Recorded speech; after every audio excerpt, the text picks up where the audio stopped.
Babu Jagjeevan Government Degree College have worked on the project Green Technology, building a solar energy based moisture sensor for water and soil conservation. The students have worked under the supervision of EM Smita ma'am. The students are Santoshni, Aishwarya, Afshan, Hemant, Bhumika and Vaishnavi. Now my friend Santoshni will introduce you to the topic. So why do you think we should adapt to this technique? Since rainfall in India is highly seasonal, rainwater harvesting system can't contribute to the conservation of water. Water protects the ecosystem and wildlife. Conserving water also conserves the energy too. By using solar energy based soil moisture sensor, which is simple and energy efficient, we can reduce the water usage, minimize the soil erosion and save energy too. After developing the Miyawaki garden in our Vijaya Government Degree College, we observed that a lot of runoff water and topsoil erosion while watering the plants. Hence, we came up with this green technology solar energy based soil moisture sensor. Now my friend Aishwarya will give you the review of literature. Green technology has been increasingly popular in modern era, but it has been observed since 19th century. The first robust design of solar moisture sensor is attributed to Lorenzo A. Richards.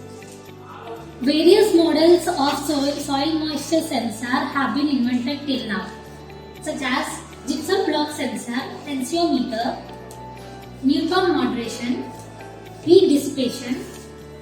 Objectives. The main objectives of this project are to build a portable solar energy based moisture sensor, to study soil moisture levels in different types of soils, to study soil moisture levels in different seasons. Now Afshan will continue with the topic.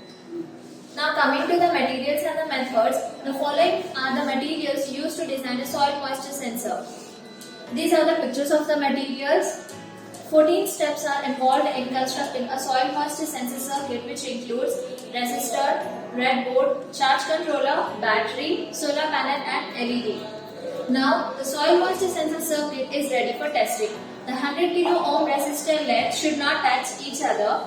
The LED will turn on when the resistance is high, and it turns off when the resistance is low or zero.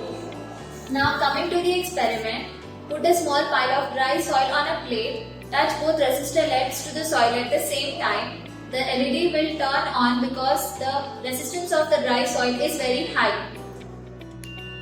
Now slowly add water to the soil and watch the soil as it gets wet. The LED will turn off because the resistance of the wet soil is low or zero. We can also try testing the circuit with our hands. Touch both resistor LEDs to our palms. If the palms are slightly damp or sweaty, then the LED will go off as the resistance is low. The soil moisture sensor was tested on different soil types like red soil, black soil, clay soil, loamy soil and soil mixed with perforators and compost. The sensor was also tested in different seasons like summer, winter and rainy season, and the soil moisture sensor circuit was also tested on different plant groups like xerophytes, mesophytes and lawn grass. The circuit works by detecting the resistance between the two free 100 kilo ohm resistor LEDs. The resistance is very high in dry soil, so the LED light and the buzzer will turn on, indicating that the plants need to be watered. The resistance is very low in wet soil, so the buzzer and the LED light are turned off and they remain turned off until the soil dries out again. Clay soil retains more water because the LED light is turned off for a longer duration. Loamy soil requires watering of 2 days in winter season and once a day in summer season. Black soil tends to retain more moisture, so it increases the crop production in dry season or summer season. Red soil has the least water moisture holding capacity in any season. The LED light stays on when the resistor touches the dry soil, and the LED stays off when the resistor LEDs touch the wet soil. So when the LED is off, it indicates that the soil is already wet and you need not water your plants or lawn.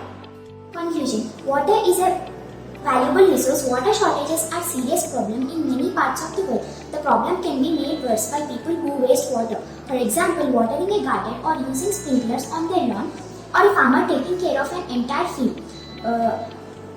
When it has rained recently or the soil is already moist, our solar-based soil moisture sensor helps us to conserve water and prevent soil erosion. And it is cost effective based on the solar energy. It reduces the human interference and ensures the proper irrigation. It minimizes the water loss and to maximize the efficiency of water used. It prevents overlap of the pumping machine and prevents it from getting burned. Future prospects. The present working model of the solar-based soil moisture sensor can be upgraded automatic with water irrigation system. The model will be further commercialized and steps are put forward for entrepreneurship. Thank you.